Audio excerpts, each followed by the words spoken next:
It's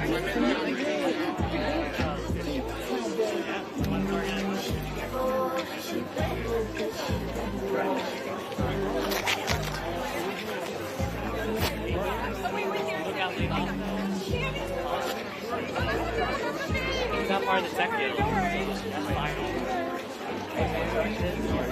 Like, honestly, it was like, oh, you're trying to Right?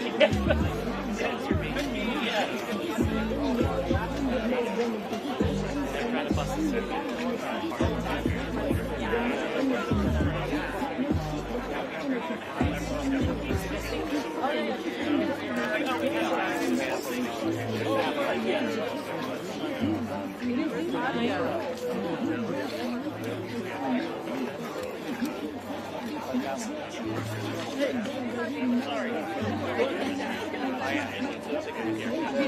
Company list.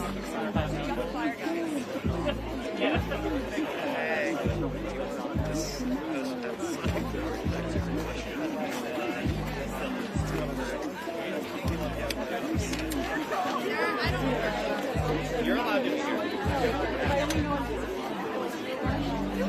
Yes. No, yes. Yes, on paper. You don't have to always celebrate.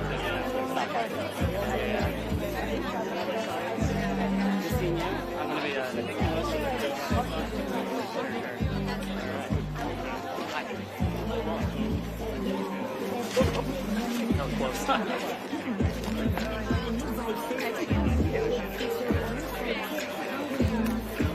We're gonna get stickers.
Figure out what they're doing.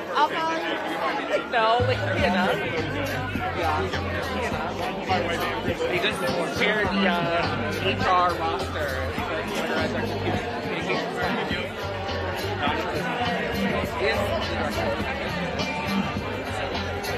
How are y'all?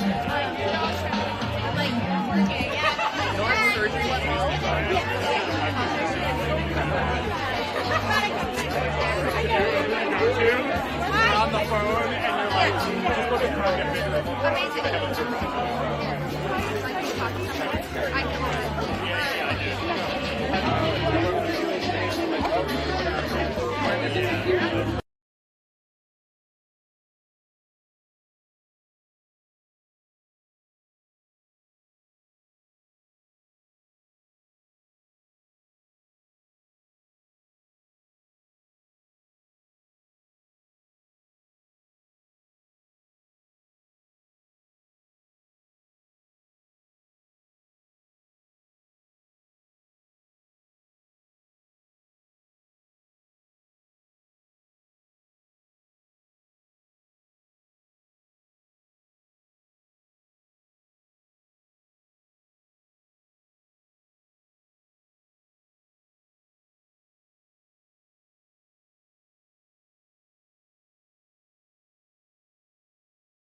actually works. Does that even get help?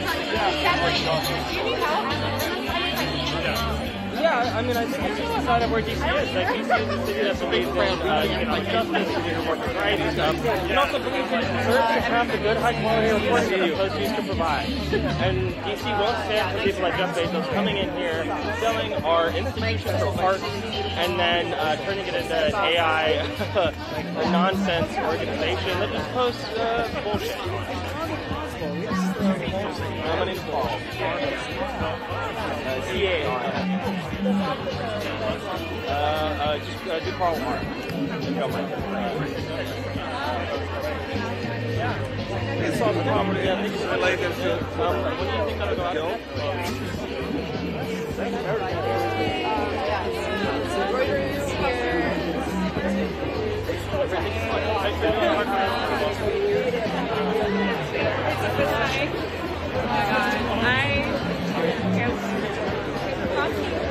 I know it's awesome.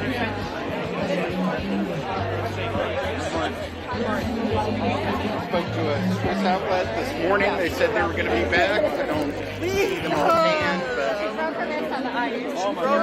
On her way to work.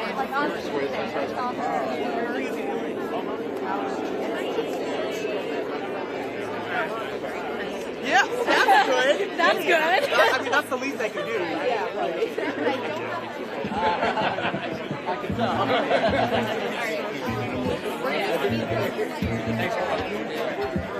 Beautiful boy, how you doing? I haven't read these. Awesome. I'm like, I think I'm going to go right after this. Yeah, I heard stage here, so I'm like, I don't want to let him know I'm still working. I don't lay myself off. That's the same. Yeah. as far as like my managers know, I don't know if they know that. Not my manager. I'm like they gossip. Oh really? I don't know if it was just directors or like managers. I don't know. Or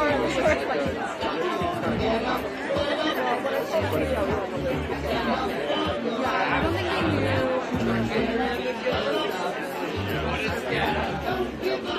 And I figured that was kind of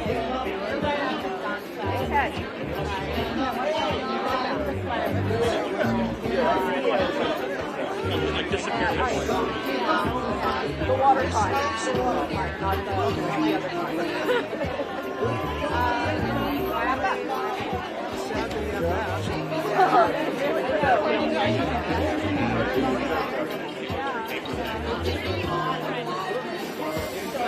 You guys have a pet?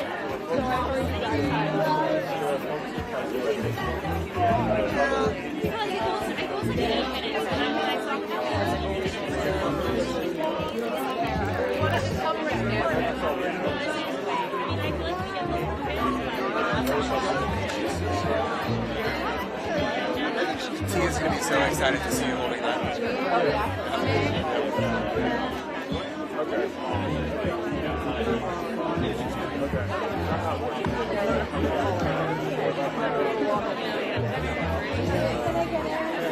Yeah, you guys see what you can.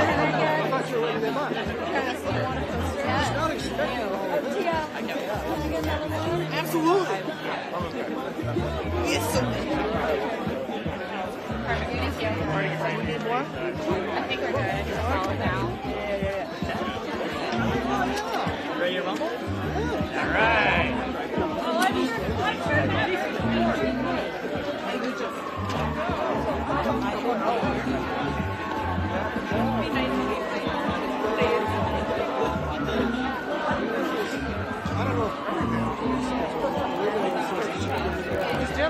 I helped color that. There it is!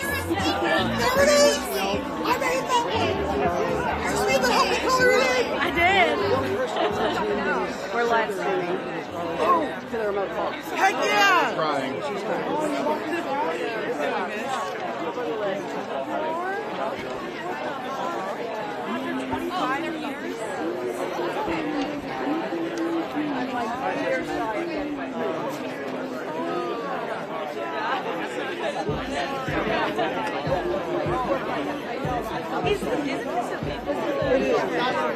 If you have a post-guild made sign, can you come over to me?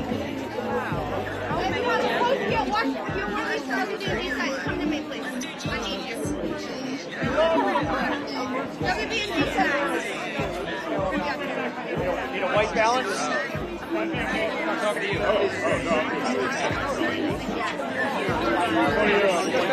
Bad shooter joke.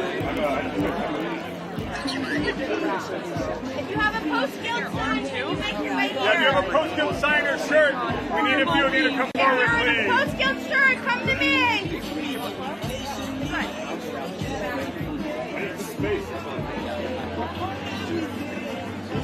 Ready to rock? Ready to roll? Yeah, yeah.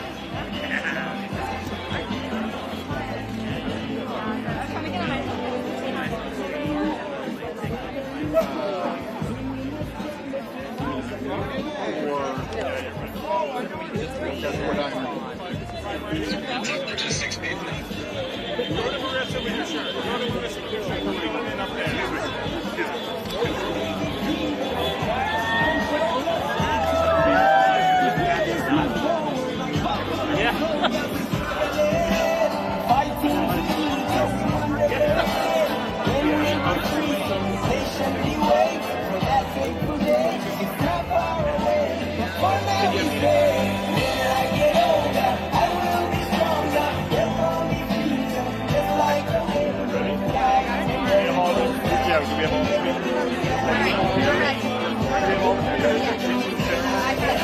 I had to.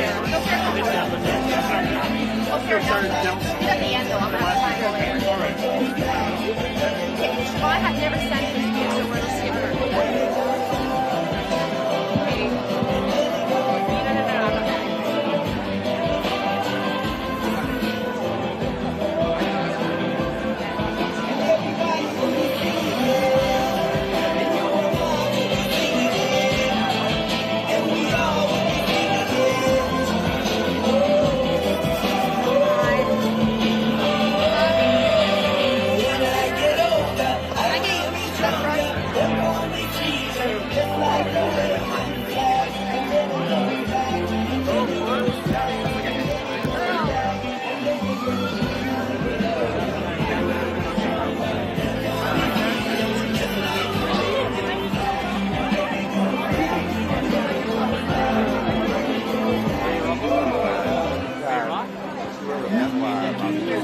There's rumbling happening. Jeff! Hey, nice to see you. Thanks so much for coming. I love the nerd time over now. Oh, yeah. There's like 30 people. I know. It's amazing. Hey! Oh, my God. Podcast on John Brown. Hello, It's so good to see you. Okay. Oh, yay. Oh, my God. Can everyone hear me okay? I'm going to hold this really close to my mouth. Welcome to the Washington Post Guild's rally in protest of the massive, devastating job cuts at the Washington Post, where more than 300 of my enormously talented colleagues and myself were laid off from this newspaper yesterday by email.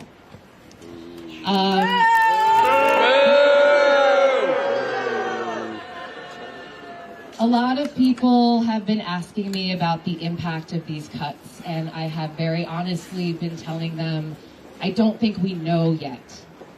The impact of losing 300 journalists who hold power to account, who investigate corruption, who tell you about what's happening in war zones overseas, and whether your kids' schools will be open because it snowed, is immeasurable.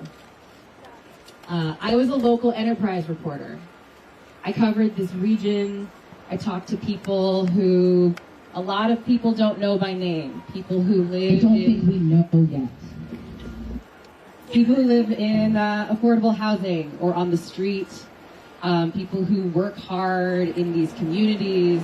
People who take the bus to get where they need to go. And those are the people who have lost most of the reporters who cover them. Our Metro staff was gutted. Our sports staff was eliminated. People who do criticism and cover art and books lost their jobs. Our flagship podcast, Post Reports, was eliminated. Several of our foreign bureaus, including those covering essential places like the Middle East and Ukraine, were cut. I don't think we know yet what these impacts are going to be, but I know that the region and the country and the world is a worse place today for having lost all of these incredible reporters. And I would ask, can we actually just get a round of applause for them and all of the work.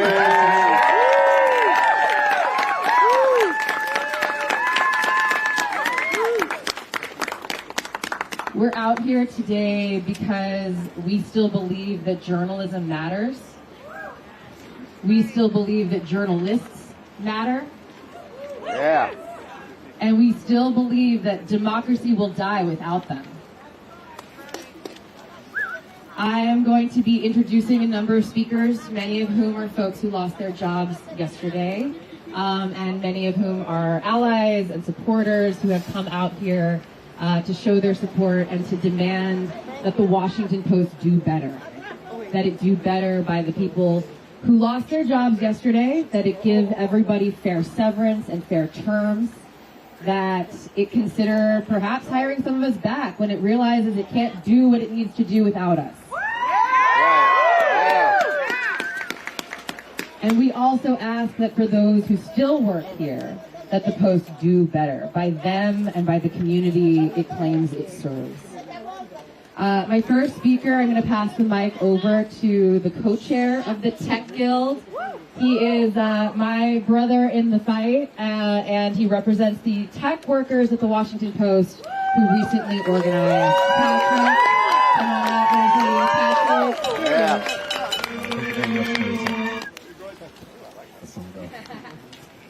Hey, yo, Patrick Nielsen here, co-chair of the Tech Guild.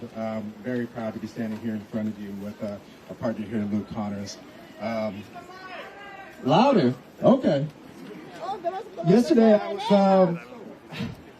I was shocked. I have never seen something like this happen before at the Post.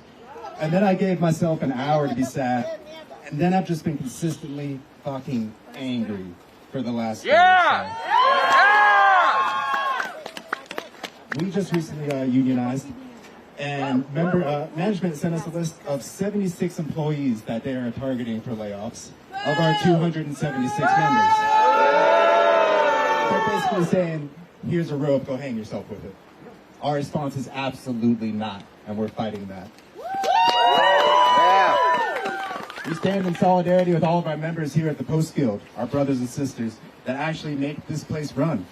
I can speak for myself, and I know I speak for a lot of others, that the reason I work here is because of the amazing work that the Post Guild does and continues to do on a daily basis, despite the lack of support from our leadership on a continual basis. It's disappointing on an immense scale, the lack of communication we have from Will, the lack of communication we have from Jeff, and how they seemingly don't really seem to give a damn about this institution or the people that make it run. So it makes me really, really proud to see all of you here. I'm heartened to know that all of you are putting up the fight, and whether you're impacted personally in this layoff or not, that you are still here to show people that the work the Post does matter. And if you're still here to pick up the pieces, that you're still in the fight, and that we're still here to fight with you. Thanks, y'all. Hello, my name is Luke Connors. I'm chair steward for the Tech Guild. Yesterday, so many of our colleagues lost their job in such an impersonal and strategically indefensible way. That list that Patrick mentioned was sent to us, and the company refused to inform members directly, put the onus on our stewards, our members, many of whom were on that list and targeted, to make dozens of calls to our employees and inform them. This is not how you treat people with dignity and respect. It's not a serious approach to leadership. How will the highest paid people in this building be held accountable for their decisions? We, down here, we are here to save the Post. Yeah. Yeah! And it won't be saved by AI or aggregation. It will be saved by the workers who build our award-winning products our readers pay for and create world-class journalism that our communities rely on. Thank you all for being out here today. Thank you guys. When I first started at the Washington Post, I covered protests.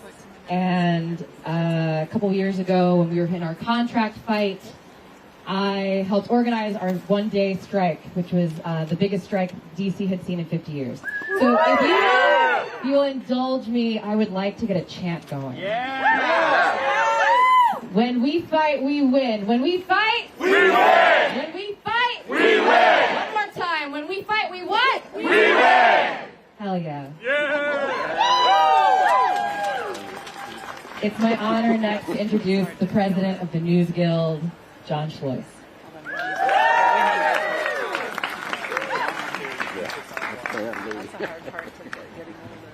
When workers are under attack, we stand up, we fight back. When workers are under attack, what do we do? Stand up! When journalists are under attack, what do we do? Stand up, fight back! Tech workers are under attack, what do we do? Stand up, fight back! I wake up every day with the Washington Post.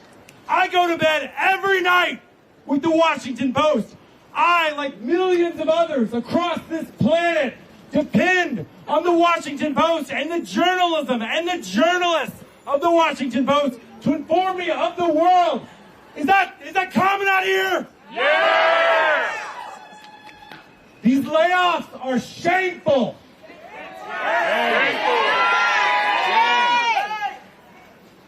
The fourth richest person in the world, Jeff Bezos, owns the Washington Post. He could run it at a loss for the rest of time, and yet he refuses. And instead, he's spending tens of millions of dollars buying a documentary from Melania Trump to curry favor with the President of the United States. When people show you who they are, believe them. Yeah. Billionaires only get rich by stealing from us. And what they're doing with these layoffs is so shameful and so sickening. Jeff Bezos did this intentionally after our members, after journalists, after readers asked him to do better. We asked him to save the Post, and he refused.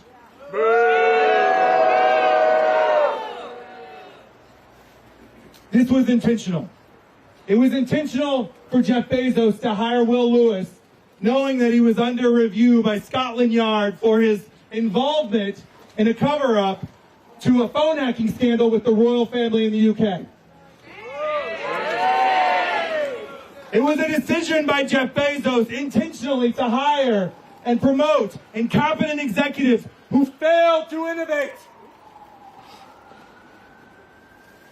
It was an intention of Jeff Bezos to do these layoffs today and this week. Shame on Jeff Bezos! Shame!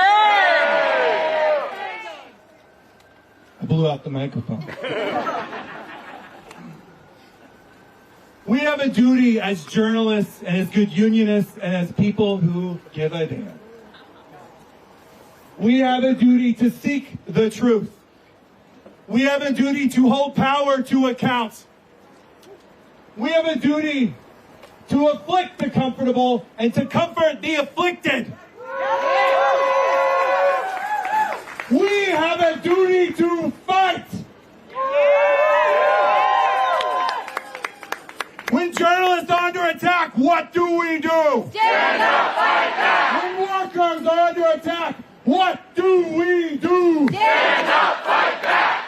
We have a duty to stand up and fight back and demand more. And that's what we're doing. News Guild members and CWA members are mad across the country, across North America, for this shameful behavior. I am so sick and so disgusted for these layoffs, for all these amazing journalists and other workers, folks who answer the phone, folks who build the apps, They shouldn't have to lose their jobs. We have to dream big. We have to stay angry. We have to hold power to account. Are you with me? Are you with me?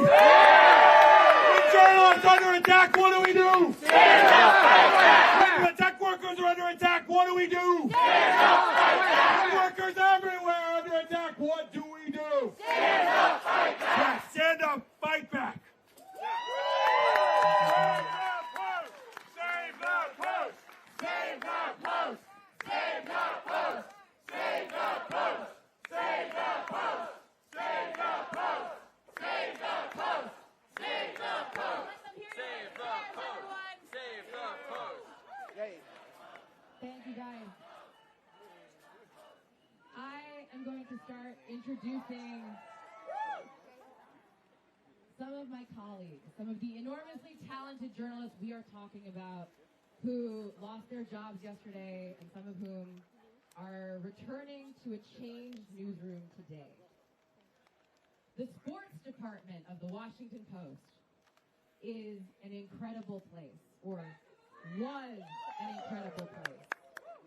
They delivered exclusive, beautifully told content about not just sports, but culture, politics. What does it mean to be an athlete? Gender, all kinds of issues that are at play in our sports arenas today.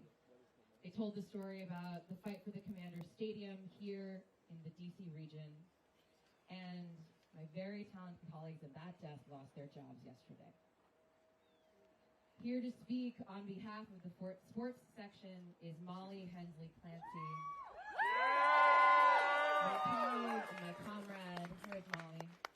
Everyone give Molly a round of applause.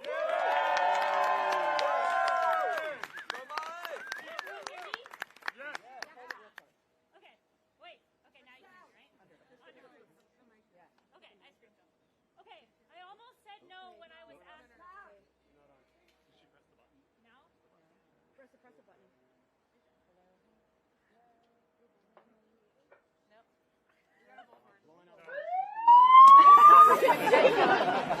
Okay. Bring back sports! Bring back sports! Bring back sports! Bring back sports! Bring back sports! Bring back sports! Bring back sports! Now it's a rally. Oh, okay. Can you hear me now? Okay, cool. I almost said no when I was asked to speak today on behalf of the sports section because it's such an impossibly huge, intimidating task. I only had the privilege of being a sports reporter at the Post for 5 years, a tiny fraction of a long, storied history, but it was the best 5 years of my journalism career. I agreed to speak because I realized that in so many ways, my own experience on the desk and everything it gave me exemplifies the things that made Post Sports great. Like the fact that I got hired at all. Sports reporting is not a friendly place to women usually, but Post Sports was and is filled with women doing the biggest jobs on the desk. I also didn't know anything about sports, to be honest with you. But they hired me because sports were never the most important part of our desk. Our coverage was about power and influence and accountability. It was about human beings on the fields and rinks and courts. It was about the steadfast, loyal, and dedicated fans. Woo!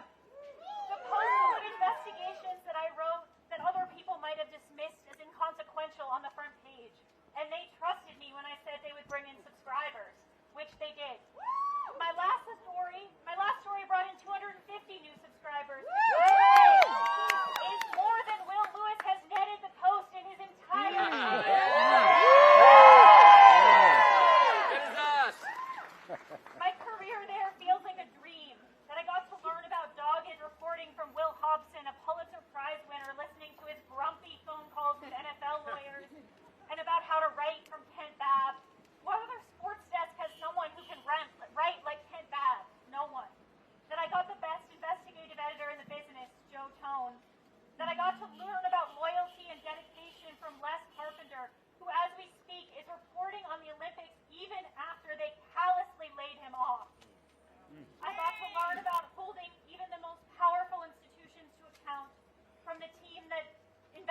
admitted sexual harassment at the Commanders, and the team that produced Blackout, our series on black coaches being shut out of the NFL.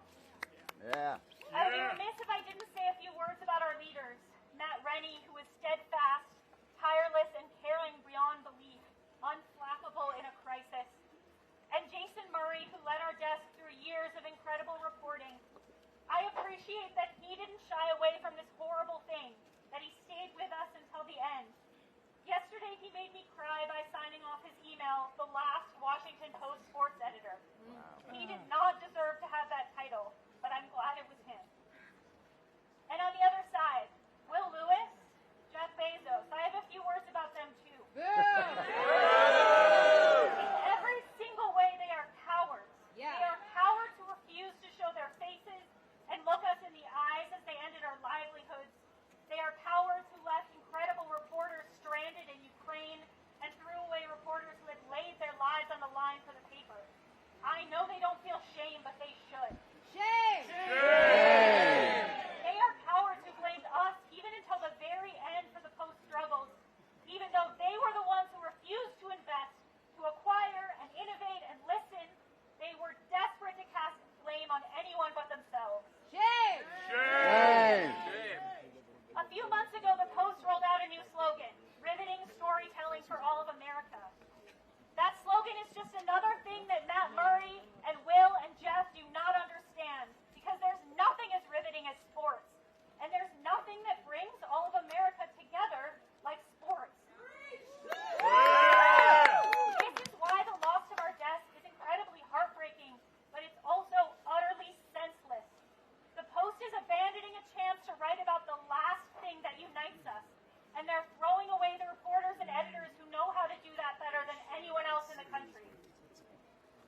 The last thing I want to talk about is our readers.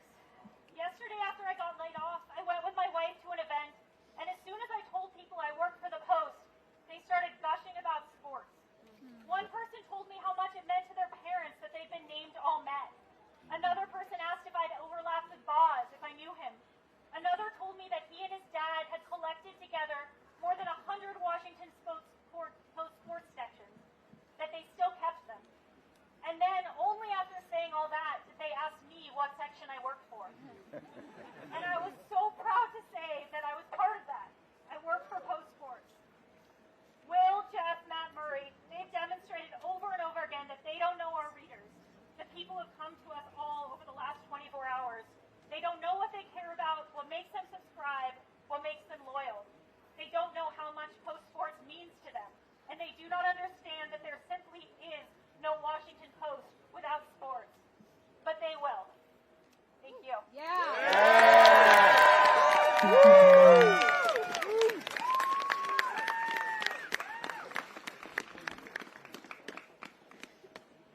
Thank you, Molly. Hold on.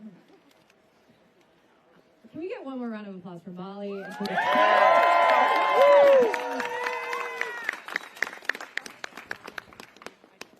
I am going to introduce our next speaker, who is not just my very good colleague, but a very good friend.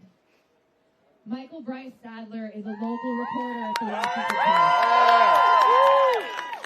I have had the enormous privilege of working with Michael closely on stories over many years about people that no one would know about if not for our work.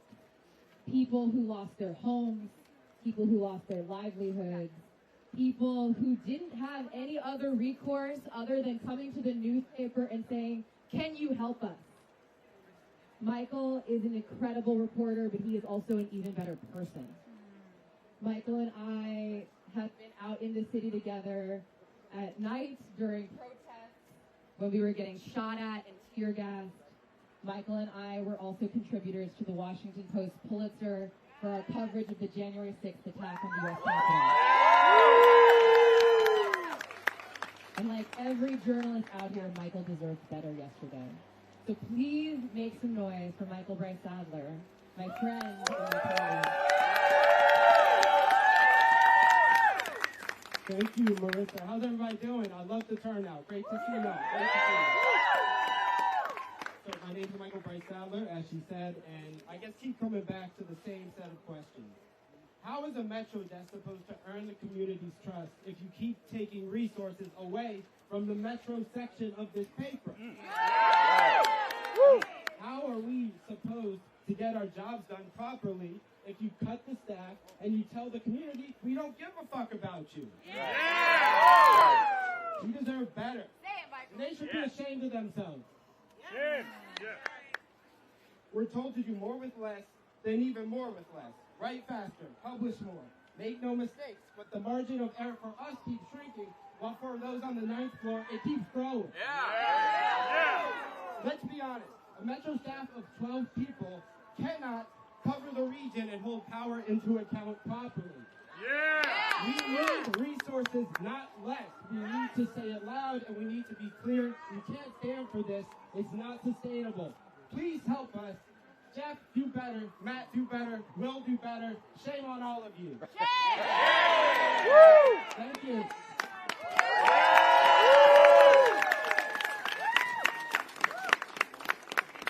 Before I introduce our next speaker, who is a national breaking news reporter, I'd like to get another chant going, and I want all of you to participate. This is for the journalists, but it's also for the readers. It's also for the community. When I say, who makes the post, you say, we do. Who makes the post? We do. Who makes the post? We do. Who makes the post? We do. Welcome, Ben Brash.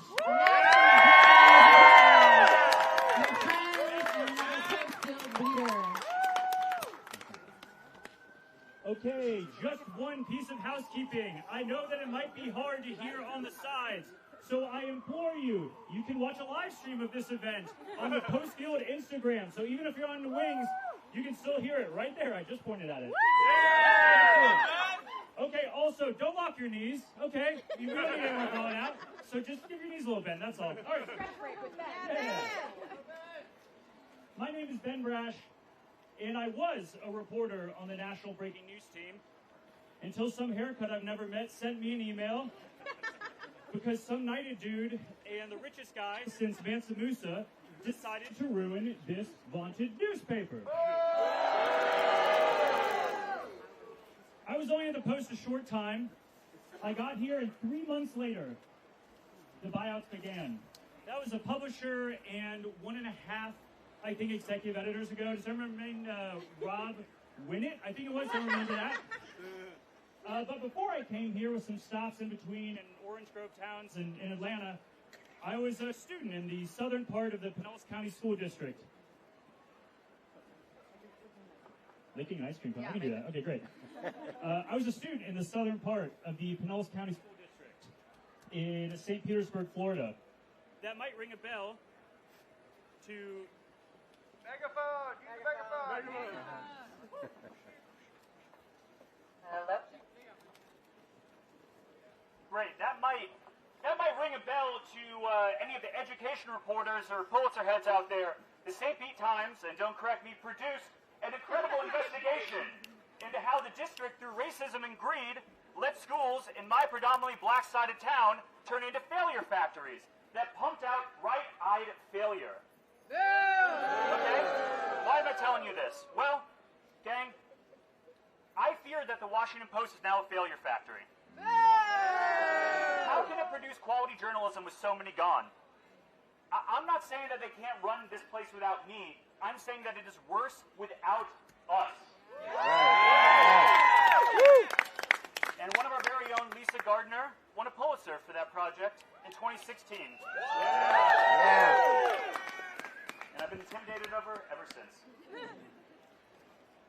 But I'd be remiss if I didn't talk about my team, the National Breaking News team, nay, the GA team, for 3 years.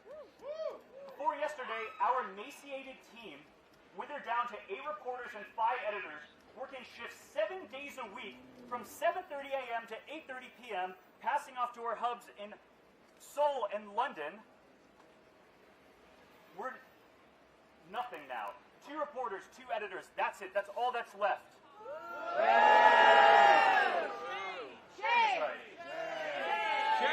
I'll tell you, some days it was hell. Blood, carnage, body cam footage, mass shootings, hurricanes, earthquakes, wildfires, hell. So much destruction. Do you know who didn't have to do any of that? Jeff Bezos and Sir Will Lewis didn't have to do a damn bit of that work. They just have to move offices when 50 of us march up there and intimidate him. Okay. But other times it was goofy stuff, and it all mattered. It seems like management doesn't agree. And personally, it's hard to care what's in their hearts and how tough it is for them when their actions speak pretty damn loud. Yeah. They don't care about us. They do not care about the workers of this vaunted newspaper. No. So what did I do to a man with a hammer? I did some reporting. Did you know that Sir Will isn't an OBE? No, he's a Knight's Bachelor, which means that he isn't inducted as one of the members of the Organized with an S Orders of Chivalry. Okay? He isn't held to chivalric rules, and boy, does it show. But gang, I have good news. The Guild gives us one thing that we gave up when we chose journalism. We can have an opinion. Yes! And no, it's not about civil liberties or personal freedom, whatever the hell they're talking about in those pages. My opinion is that we deserve more, and this place can give it to us, and it's not too late. Not too late! And you can help by showing up for bargaining, handing out flyers, making sure we squeeze every red cent from these people that we need to be made whole while bargaining is going on. You can fight. Violence isn't the answer, but fighting is. Fight for each other, because management sure as hell won't. That's right! Those who remain are still our guild siblings. We still love them. They did not do this. And if you weren't a member, what the hell are you doing? Get up here and replace me. Because I'm not going to be here anymore. They told me my services were no longer needed. This place failed us, but we will not fail each other. Solidarity forever. Thank you.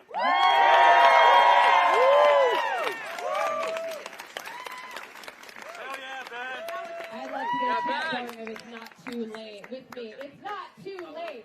It's not too late. It's not too late. It's not too late. It's not too late. It's not too late. It's not too late. It's not too late. It's not too late. Thank you guys so much. One of the best things about working at the Washington Post has always been the community.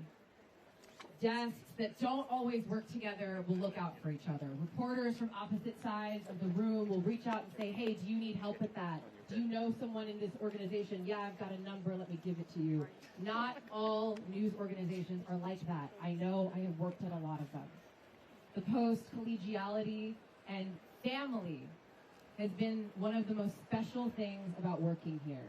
And the people in charge today are committed to cutting that part out of this newspaper. When we learned that hundreds of people were going to lose their jobs, a number of desks sent emails and letters begging our owner, Jeff Bezos, to spare people. The international staff wrote a letter. The Metro staff wrote a letter. And the White House staff, which was not under threat of losing anyone, wrote a letter on behalf of us, saying they cannot do the work that they do without their colleagues in sports across the world and right here in Washington, D.C. We are so grateful and so proud to work with reporters who know the power of collaboration and community. And it is my privilege to introduce Kat Zakrzewski, White House reporter for the Washington Post.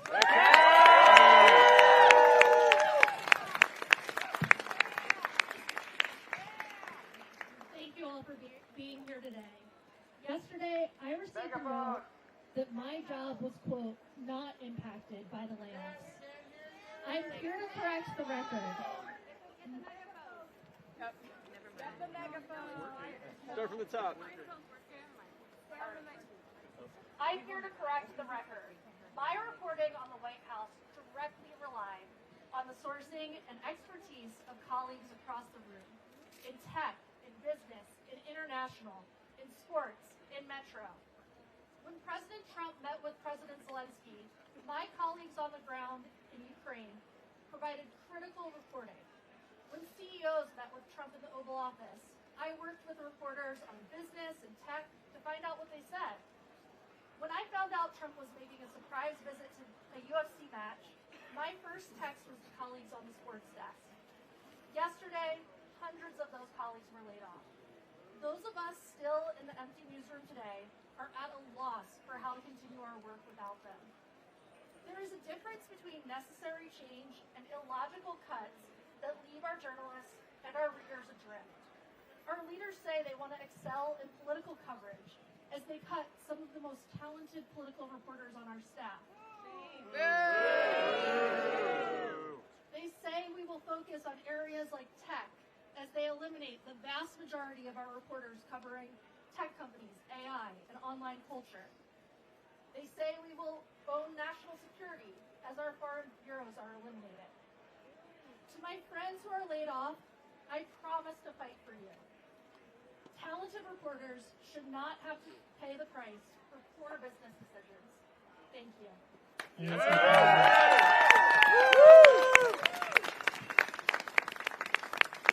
I'm going to try a little double fisting here.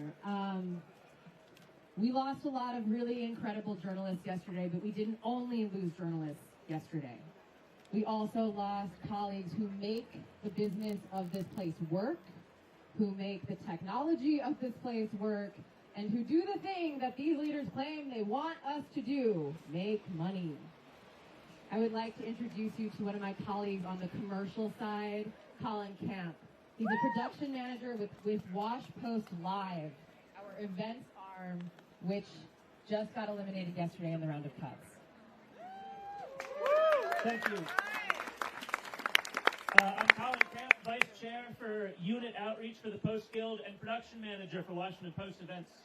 When I came to the Post 4 years ago, I was excited for the opportunity to work with the very best in the industry. And that is exactly what I found in my fellow workers.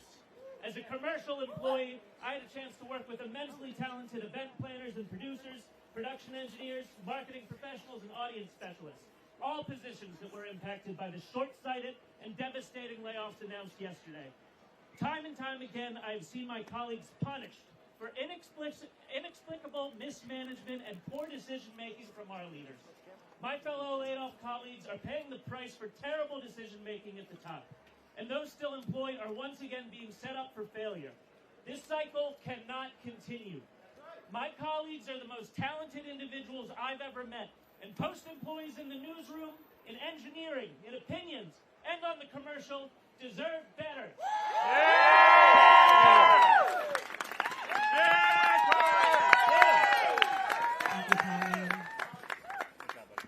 We are out here today united as Post workers.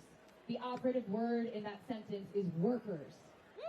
We make the Washington Post, and we are very grateful to be supported in our fight today and in the past by workers in other industries from other parts of the News Guild and CWA, the Communications Workers of America. I'm honored now to introduce one of our allies in the fight and the creator of one of the best protest chants I've ever heard. President of the American Flight Attendants Association, Sarah Nelson. Sarah.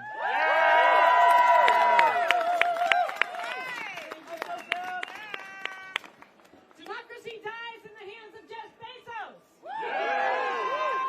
Disgusting. Disgusting. Wait, and actually, I think we need one of those. Union busting is disgusting. Union busting is disgusting. Union busting is disgusting. Union busting is disgusting. Union busting is disgusting. Union busting is disgusting. Let me tell you something, as flight attendants, I just want to put some perspective on this. The BBB bill, I'm not going to call it what they called it. The big bullshit bill, I guess. It allocated 14 times more to ICE and prisons than it did to rebuilding the infrastructure of the aviation system that millions of people use every day. And the people in this building behind me have kept me safe throughout my 30-year career as a flight attendant. Shedding light on unsafe conditions. Yeah. Calling to account Boeing to claim profits over our lives. Calling to account the airlines who want to try to extract more from the American people and give you less, while taking workers